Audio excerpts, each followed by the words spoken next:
देशात आणि महाराष्ट्रात नवीन सरकार बसणार. भिलाई रोडच्या प्रकरणी भिलाई रोड आरोग्य सेवेचा बोजवारा उडालेला आहे. संपूर्ण आरोग्य यंत्रणा आहे ती गोव्यावर अवलंबून आहे.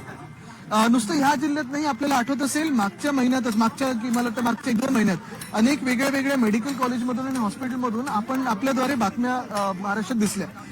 नांदेडला आम्ही गेलो, छत्रपती संभाजीनगरला गेलो, नागपूरला देखील गेलो. त्याच्या आधी मुंबईचा देखील आम्ही विषय घेतला होता, त्याच्या आधी ठाण्याचं घडलं.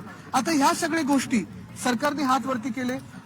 अनेक वेळा चुकीचं डॉक्टरांवर रोष धरला गेला, पण महत्वाची गोष्ट म्हणजे हीच आहे, मी त्या डॉक्टरशी जेव्हा चौकशी केली, चर्चा केली, नर्सेसशी चौकशी आणि चर्चा केली, तेव्हा हेच कळलं की जे सरकारकडून त्यांना पाठपुरावा देणं गरजेचं होतं, हाफकिनकडून औषधं पोहोचणं गरजेचं होतं, जे महानगरपालिका असेल, नगरपालिका असेल, त्यांच्याकडून सपोर्ट देण्याचं गरजेचं होतं, ते अजूनही दिलं गेलं नाहीये. आणि मुळात तो प्रश्न उपस्थित होतो मग की जेव्हा डॉक्टर आपले आणि नर्स आपले 24 तास काम करत असतात, रुग्णसेवा करत असतात, तेव्हा त्यांना जो बेसिक सपोर्ट देणं गरजेचं आहे, तो तर येणं गरजेचं, इन्फ्रास्ट्रक्चर असेल, औषध असतील. कृती स्तरावरती जो राडा झाला होता त्या आपल्या पदाधिकाऱ्यांवरती जे आहे ते विनयभंगाचा गुन्हा दाखल करण्यात आलेला आहे. कसं पाहताय महेश सावंत? मला वाटतं आपण पाहिलं असेल, जे काही तिथे घडलं हे आपल्या डोळ्या देखत आहे, कॅमेऱ्यावर घडलेलं आहे. जे पक्ष चोरणारे लोक आहेत, जो आमचे आजोबा चोरण्याचा प्रयत्न करत आहेत, त्यांना 31 तारखेनंतर बाद केल्यानंतर घरी बसायलाच लागेल आणि महाराष्ट्र घरी बसवणार. साहेब, आपण जिल्हा दौरा करताय आणि जिल्ह्यातील जे ओबीसी सेलचे जिल्हाध्यक्ष होते यांनी मुख्यमंत्री एकनाथ शिंदे यांच्या उपस्थितीत शिवसेनेमध्ये प्रवेश केलाय. एकीकडे आपण शिवसेना वाढवण्याचा प्रयत्न करताय आणि दुसरीकडे मला वाटतं 31 तारखेपर्यंत ज्यांची डेडलाईन आहे ज्या सरकारची, त्याच्यावर मी आता जास्ती काही बोलणार नाही. खोके सरकार आपल्या उद्घाटनानंतर आणि आम्ही जातीपातीत जात नाही, कोणी त्याच्यात आपल्या उद्घाटनानंतर भिलाई रोडचं आता पालिकेने उद्घाटन घेतलंय. जर अशी अजून उर्वरित जी ट्विट केली आहेत आपण, अशी मुंबईतली आणि महाराष्ट्रातली उद्घाटनं थांबलेली आहे. काय आता माझ्या ट्विट नंतर 3 दौरे फॉरेनचे यांचे वेकेशन कॅन्सल झालेले आहेत. मजा मस्तीच्या ट्रिप होत्या त्या रद्द झालेल्या आहेत.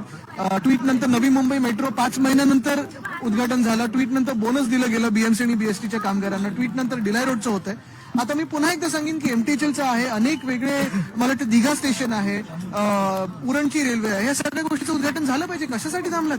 इतर राज्यात तुम्हाला जाऊन प्रचार करण्याची संधी आहे, तुम्हाला तिथे तुम्ही वेळ मारून नेताय. तुम्ही आमच्या राज्यात घाणेरडं राजकारण करता, फोडाफोडीचं राजकारण करता, पण जनहिताची कामं कधी करणार?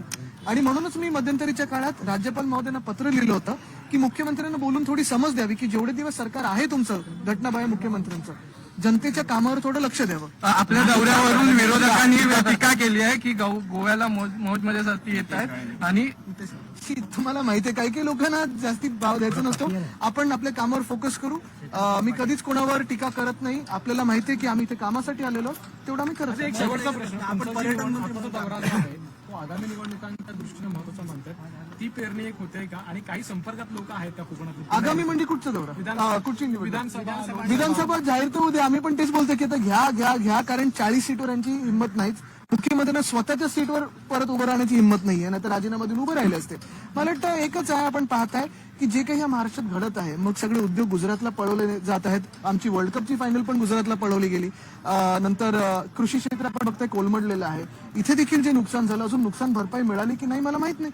संपूर्ण महाराष्ट्रात आपण पाहताय की पीक विमा योजना असेल, नुकसान भरपाई असेल, काही काही ठिकाणी पंचनामे झाले पण नुकसान भरपाई मिळाली नाही.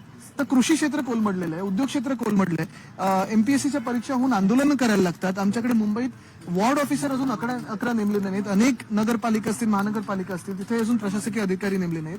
नक्की राज्य चाललंय तरी कुठे? मला वाटतं संपूर्ण महाराष्ट्र आपण पाहताय की आमच्या सोबत आहे आणि सगळेच महाविकास आघाडीला पुन्हा एकदा